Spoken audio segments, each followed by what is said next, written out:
Emotional needs are emotional needs that you have, that you long for, that you hope for, that you keep crossing your fingers for. Why not have a conversation about it? And more importantly, ask for some things that you need in order for those emotional needs to be met. We keep those usually close to the chest and we don't disclose those. And so there's no chance of my person getting it right. So I want you to think about these things in terms of how you want to hear it or how you want to experience it or a task that you want to see happen as a byproduct of getting your emotional needs met. Hey, thank you for coming. Welcome to the Love Shack.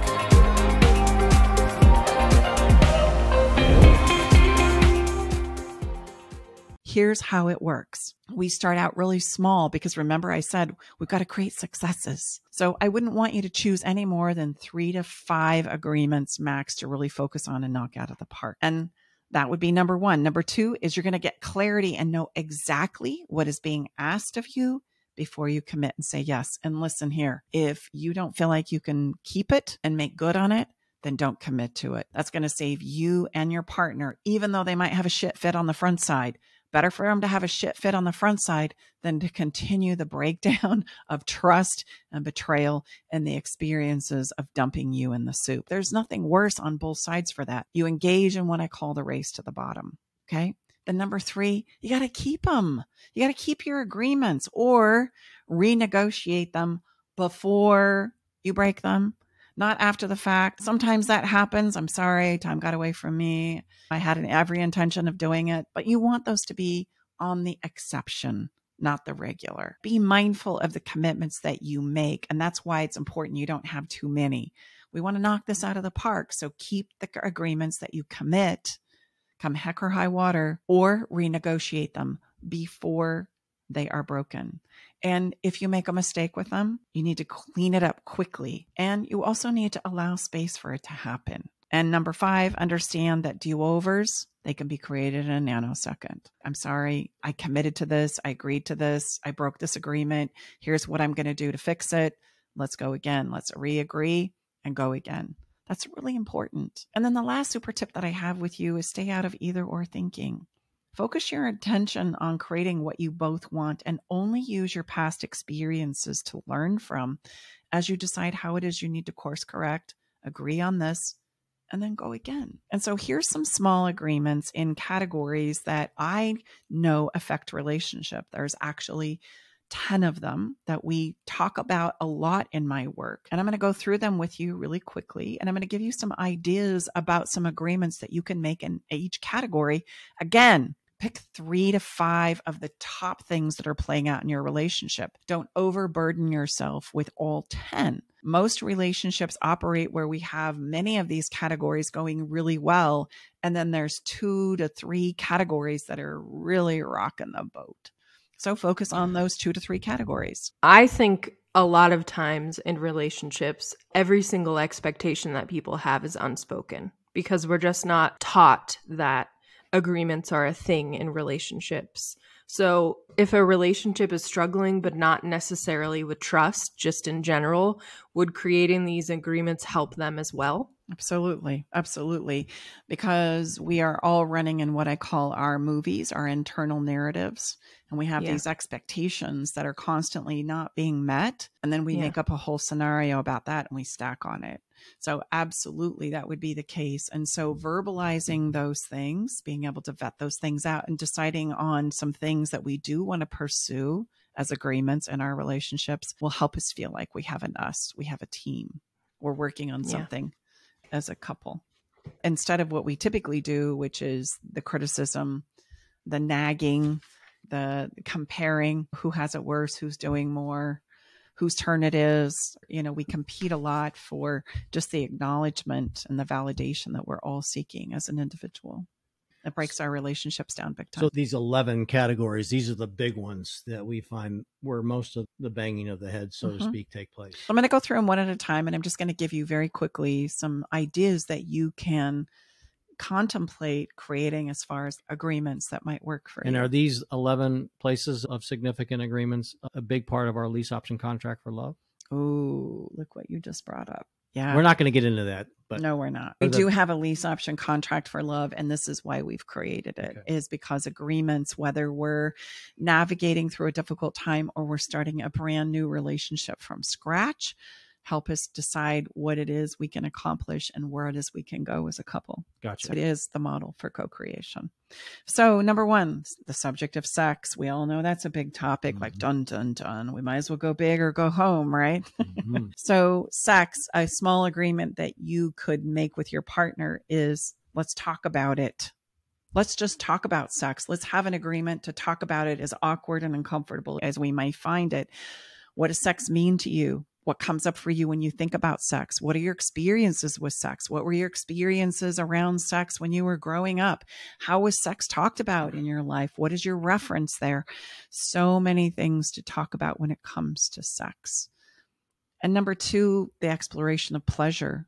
Like, how about you and I just reset and decide what pleasure is to us? And let's just use our imagination and our creativity and see what comes up. Let's just start from scratch. Those are two really simple agreements that you could have around the context of sex. If infidelity is part of the mix, that conversation about sex, about intimacy, about love is huge. And so we want to have an agreement to talk about sex. And you're probably going to need some help and support about creating agreements around rebuilding the trust there around sex, because it's not about having sex at all. It's about so much more. Okay. So there is nothing I can give you right now without knowing your situation and your circumstances and the people involved.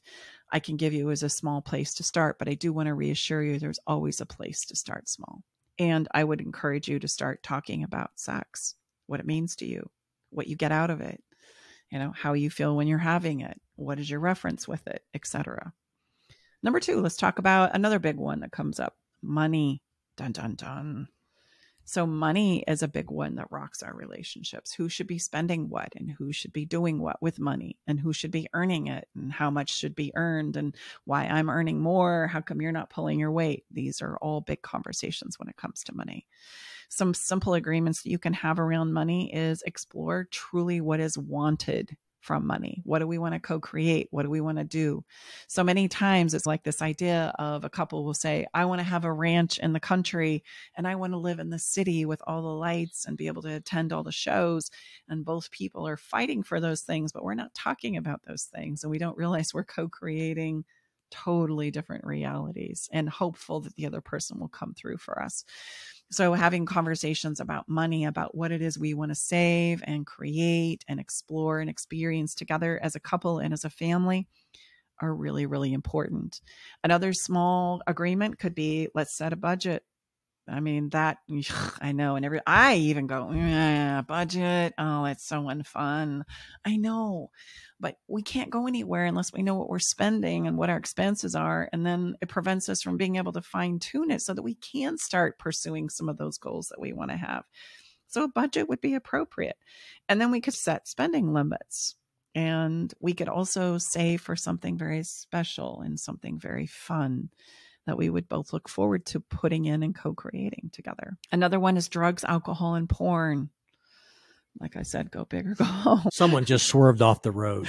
If you're listening to this driving, please damn, regather, guys. take some Holy breaths. Cow. Yeah, it's okay. Take some breaths. Again, these are the things that affect our relationships, but we never talk about them. Drugs, alcohol, and porn. What is a simple, doable limit we can support each other with? I don't care what your relationship is with drugs, alcohol, and porn. What I care about is that you're having conversations about what our limits are with drugs, alcohol, and porn, and how it's going to be a part of our relationship. There needs to be agreements around that we feel are doable and keepable.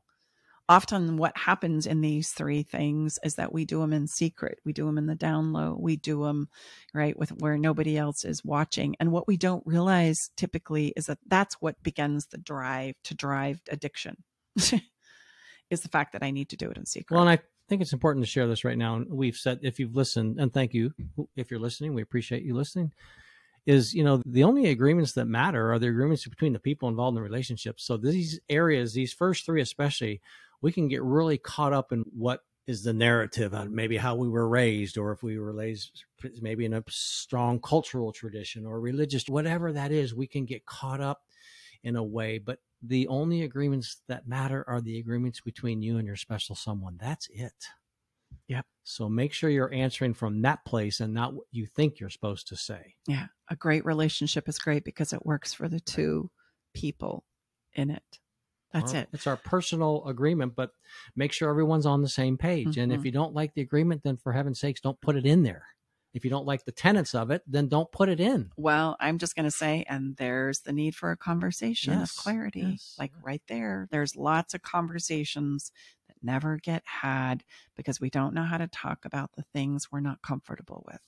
And we need to get comfortable. We need to learn the skills that we need in order to have those conversations that, yes, by nature are uncomfortable and make your armpits sweat. Those are the things that we need to be talking about. Otherwise, we're living lives of illusion. Mm-hmm. We're living in some form of pretend, manipulation, etc. And we don't want that for you, and you don't want that for you. So the next one is family. And family, I want you to think of like in-laws, brothers, sisters. Those are the things that impact our relationships. Is that what? Well, it could be lots of them, and maybe they're not there even are lots of them. Biological to you. So yes. There could be a big package that comes into your life. I mean, I'm having fun, but I'm being real. Whatever that is meaning for you, whatever the family package is, make sure that we've had thousands of conversations around this one. Well, and here's the thing about family. They always have an opinion about what you should be or not be doing as a couple. And they want to impart their wisdom, and it's because they love you and they want you to be successful. But as you're talking about agreements, an agreement between a couple that is dealing with the family is what I call a broken record statement. It's like, please support us. This is what we've decided to do for us. And just please support us in these decisions. I hear where you're coming from. I hear that you love us. You want the best for us. Thank you so much for that. And here's what we've decided to do about this. Please support us in that. All of a sudden, that's everyone outside of our circle that's an expert on what we're doing. Yes, isn't that interesting? Yes. Okay. I agree. And yet, even us with our kids and our grandkids, we can go, oh, this really makes me nervous. Oh, I hope this is going to go well. And we have to remember, okay, wait a minute. At the end of the day, we want them to make the agreements between themselves and be good with those, not necessarily do what we think they need to do. And that's just an important lesson that all of us as parents and grandparents need to remember. And for you, the couple that might be struggling with family members who are imposing their will on you, and you start to feel conflicted between your partner and your family, I'm going to encourage you to choose your partner, and you guys decide what it is you need to do about your relationship, and then ask the family to please support you with that. And that's the broken record statement piece. How about children? Children can be a big one. We can argue about how they should be raised. We can argue about the routines in the morning and in the evening. These are things that we need to have agreements around, and these are going to play out over time. So you're going to find yourself as a parent in a situation you're not quite sure how to handle. You're going to make a decision to handle it a certain way, and then that might ruffle the feathers of your partner. And then you need to have a conversation about, okay, as this plays out in the future, what do we agree to do? Not necessarily fight about what happened and who did it wrong and who should have known better. But okay, this is the way I chose to handle it. It was the very best of my ability. And so based on what you see and I see, how do we want to handle it in the future? And so also there might be some agreements around morning and evening routines, and there might be agreements around parent dates and spending individual time with each parent as a child. I find that those things are really helpful. How about time that the kids go to bed? Yeah, that would be an evening routine. We got to agree on that, and how that's going to go down and how we're going to rotate it and who's going to do what. Those are all up for agreement and conversations. While we're talking about children too, I just recently had a client who was in the throes of a conversation with one child, and they didn't know what to do with this child. They had been really struggling, and they were trying to support them and keeping their grades up. And the child had said, hey, I'm not doing what I was told I needed to do, but I really want to have this friend come over the weekend. And they were having this with one parent, and then the parent didn't want to deal with it and got conflicted and confused about how to handle it. And so they just dropped the conversation, left town, And then the parent that was staying at home with the kids to support the family ended up finding themselves in the throes of the same conversation. This parent said that it was going to be okay. No, this parent didn't say anything. And so I interpreted that as a child that it meant it was okay. And now the other person is set up to be the bad person. That's a classic example of not having an agreement or some kind of a way we handle these conversations so that we're all on the same page and in the loop. Right? Even to say, I didn't know what to do. I got confused. I'm conflicted. What are your thoughts? Let's solve this together.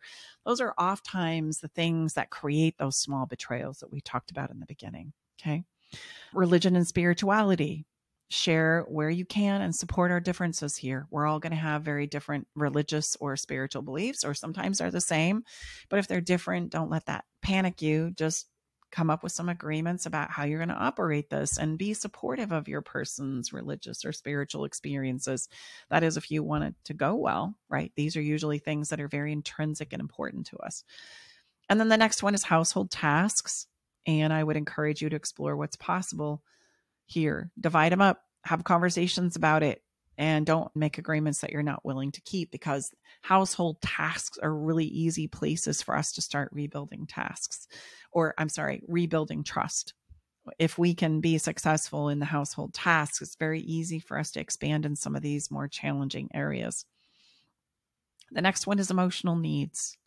Emotional needs are emotional needs that you have, that you long for, that you hope for, that you keep crossing your fingers for. When I have a conversation about it, and more importantly, ask for some things that you need in order for those emotional needs to be met. We keep those usually close to the chest and we don't disclose those. And so there's no chance of my person getting it right. So I want you to think about these things in terms of how you want to hear it, or how you want to experience it, or a task that you want to see happen as a byproduct of getting your emotional needs met. And then the last three are physical health. That's an important one. Some ideas that you could agree on is eliminate one food group just to see how it affects you. Plan an evening or day or morning walk together. Create a weekend outing that's related to moving. Or how about take a class to learn more about physical health and what you can do to improve it together.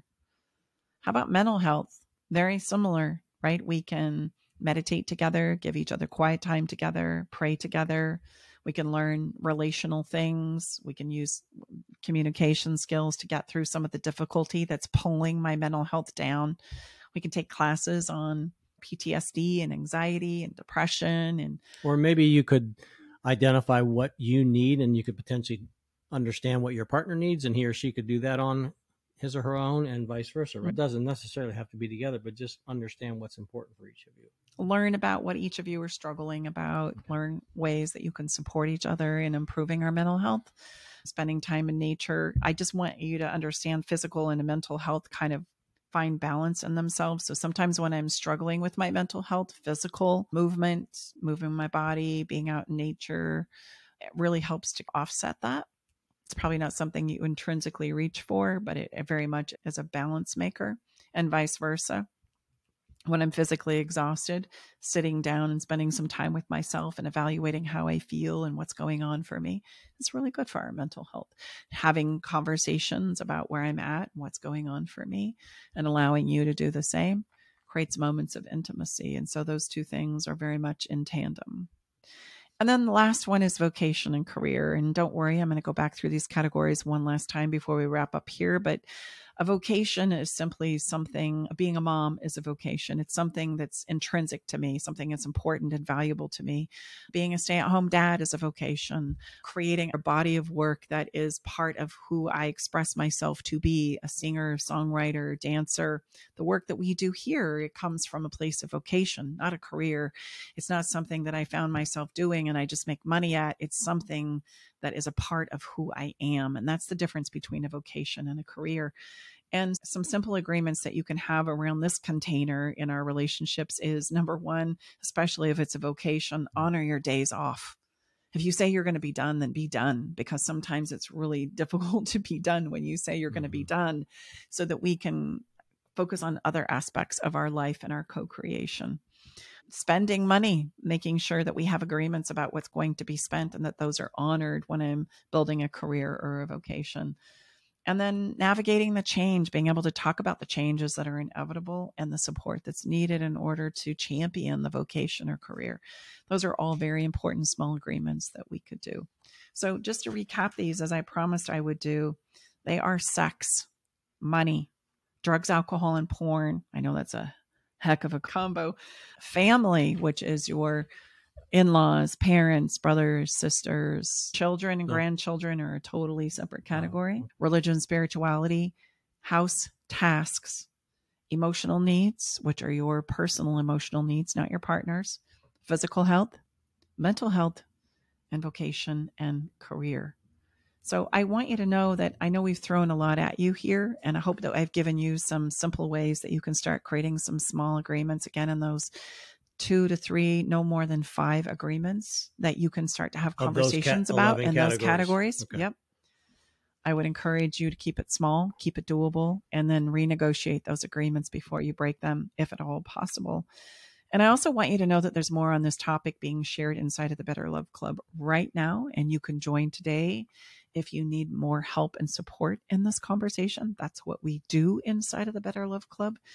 And above and beyond anything, make sure that you don't wait. If you're struggling in this area, if trust is something that you're needing to rebuild, or this conversation around agreements is something that you're just like, whoa, okay, now what? I need a total lesson on this, and I need some more support in order to put this together. Don't worry, we got you covered. You can go to my website at stacibartley.com and you can click the Work With Me page. You can schedule a single session. You can jump into the Better Love Club or do a combination of both. Both are welcomed here.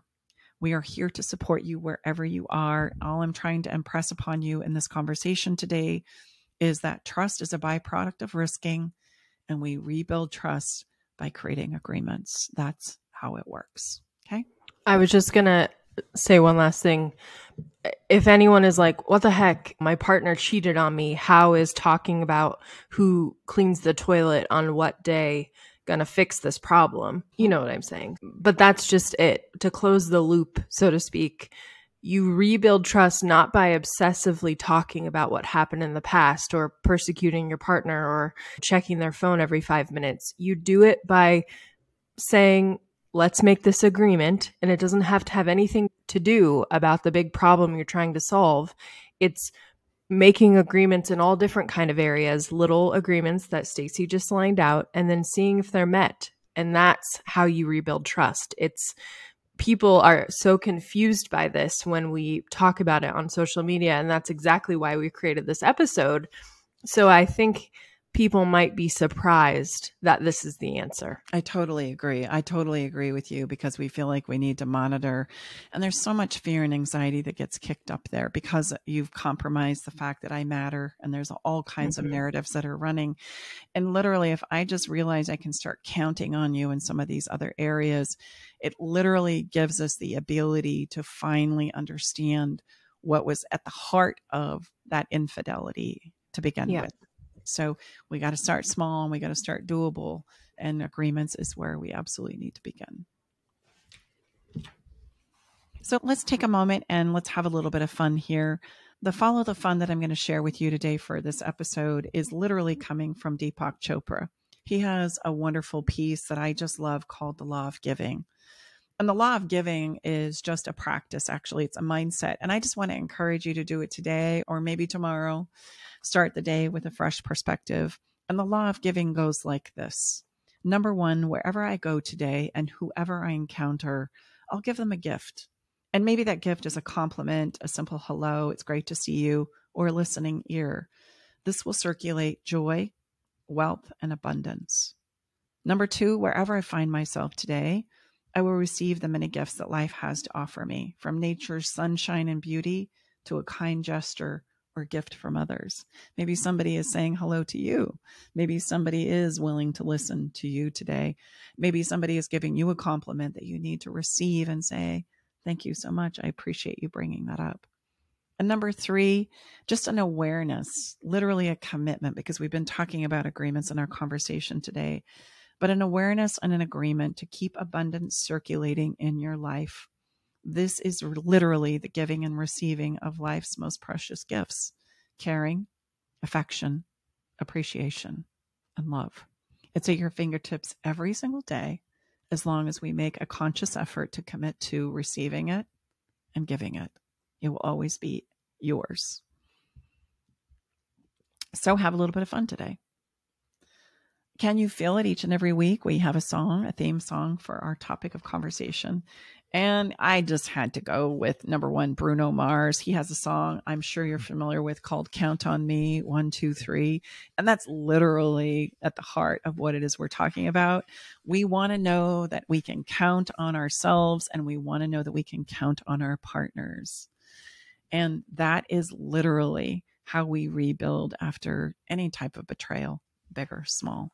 So have an enjoyable listen or re-listen to Bruno Mars, a fantastic performer. And you can check out this week's song along with our entire relationship playlist by going to our website or a podcast page, or you can find it on Spotify by searching up Love Shack Live playlist. That's it today for this episode. Anything you want to say? I don't seem to remember that we introduced ourselves. So if you're listening to the first time, thank you so much. We really do appreciate it. We're Tom and Staci Bartley, along with our daughter, Brooke Brown.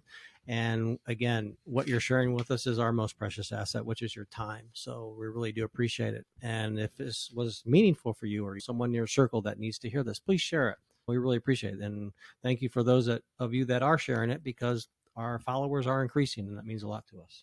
Thank you. And if by chance you have a question or a conversation you would like to have right here inside the Love Shack, don't hesitate to let us know that by going to our website and reaching out to us. We'd love to hear from you. Bye-bye for now. We'll catch you next time inside the Love Shack. All right, it's time to leave the Love Shack. But before we part ways, we want you to know our door is always open, and we'll leave the porch light on, ready to welcome you back whenever you need a dose of relationship wisdom. For more resources and tools, visit us at loveshacklive.com.